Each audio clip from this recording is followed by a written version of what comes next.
1st January 1965. Picture yourself waking up around 10:30, your head pounding like a drum, your mouth tasting like you'd been chewing on old carpet. The bedroom's freezing because the coal fire went out hours ago, and the only sound in the house is your own groaning and maybe the distant church bells reminding you that yes, it really is New Year's Day, and yes, you really did drink that much last night. This wasn't just any hangover. This was a national condition.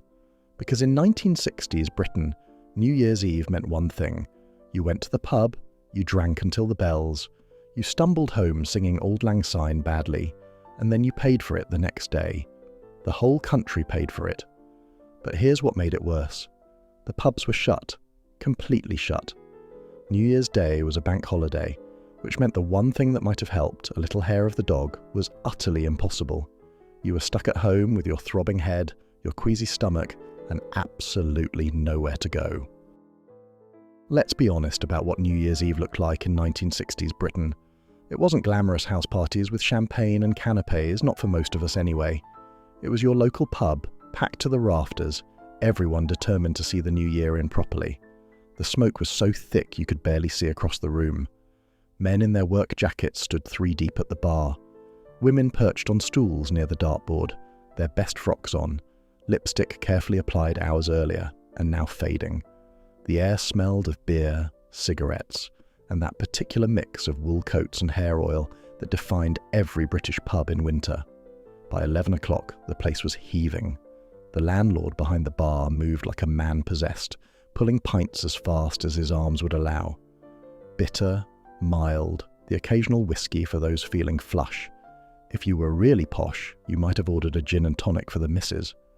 Most women stuck to port and lemon or a sweet sherry. The tills rang constantly. Coins clinked, glass after glass after glass. You couldn't move without bumping into someone. Everyone knew everyone, or pretended to.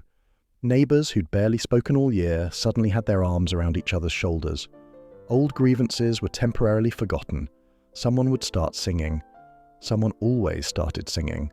Maybe it was "Roll Out the Barrel," or maybe it's "Because I'm a Londoner," or any of the old standards everyone knew by heart. As midnight approached, the noise rose to a roar. People checked their watches. The wireless was turned up so everyone could hear Big Ben. And when those bells finally struck, the whole pub erupted. Auld Lang Syne, of course. Everyone linking arms, swaying, half remembering the words, completely off-key. Kisses all round, handshakes, slaps on the back. Should old acquaintance be forgot, and all that. Then came the walk home. Down dark streets with maybe one street lamp working, your breath turning to fog, trying to remember which way was which. Groups of people weaving down the pavement, still singing. Someone always fell over. Someone always lost their hat. The cold air hit you like a slap after the fug of the pub, and that's when you realise just how much you'd had. If you remember those nights, you'll know the routine. Fumbling for your key, trying to be quiet so you didn't wake the kids, failing spectacularly, your wife tutting at you from the bedroom, collapsing into bed still half-dressed, the room spinning gently, telling yourself you'd feel fine in the morning. You did not feel fine in the morning. 1st January.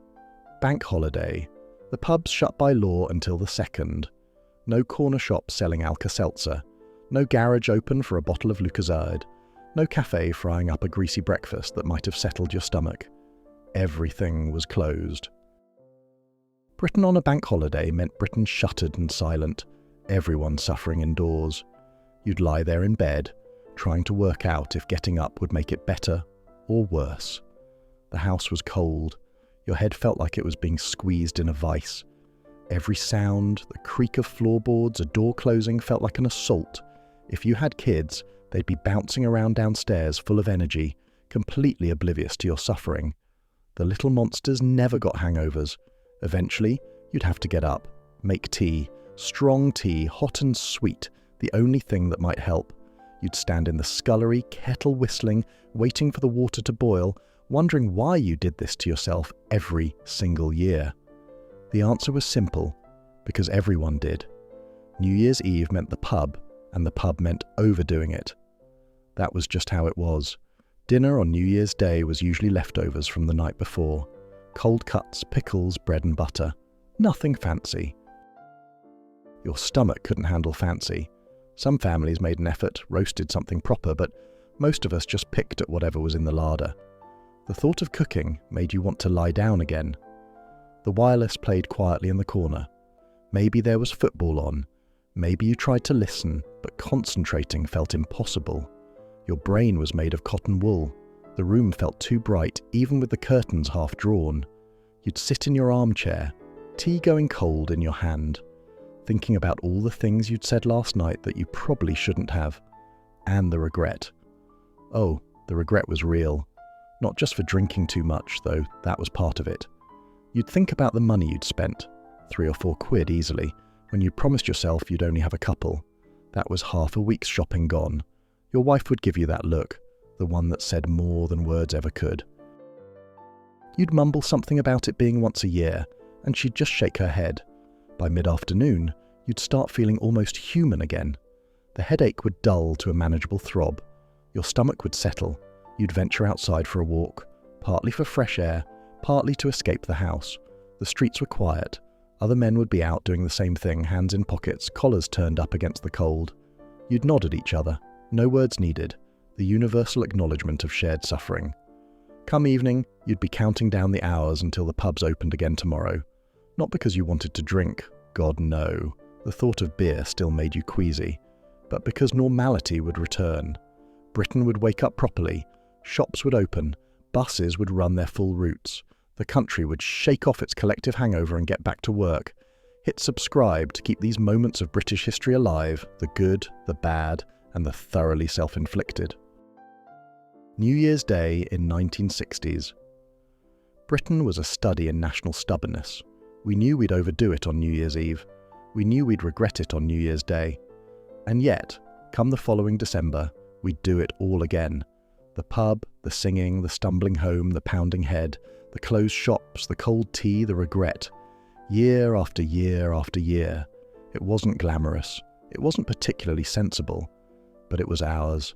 The whole country, hung over together, suffering in solidarity, waiting for the second when life could finally resume. There was something oddly comforting about that shared misery. You weren't alone in your pain. Everyone you knew was in the same boat, lying on their sofas, nursing their sore heads, promising themselves they'd never drink like that again. If you remember waking up on 1st January with that particular brand of regret, drop a comment. Share your worst New Year's Day story.